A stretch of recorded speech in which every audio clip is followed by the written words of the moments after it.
Ayan, naglibot kami kahapon ng kaibigan ko kahit umuulan.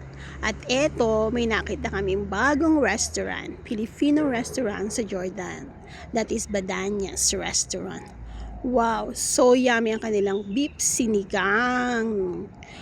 At saka fried tanigi. At saka yung chicken inasal. At also ang kanilang drinks. Wow, sulit na sulit. Sabi nung iba nung nakapunta dyan, masyadong mahal. Hindi naman, okay naman ng presyo. Kaya, tiyak na babalik ulit kami dyan ng kaibigan ko. So yummy. At saka alam nyo guys, hindi lang mga Pilipino ang kumakain dyan nung pumunta kami. Gulat na gulat talaga kami kasi may nagbo-booking pa. Kasi maliit lang yung space nila. Tapos, may mga Chinese, foreigner. So, 'di ba, sikat ang Pilipino po dito sa Hong Kong. Kasi ang galing nilang magluto. Talagang maraming fresh yung food. Wow. Talagang sulit ang pagpunta namin ng kaibigan ko.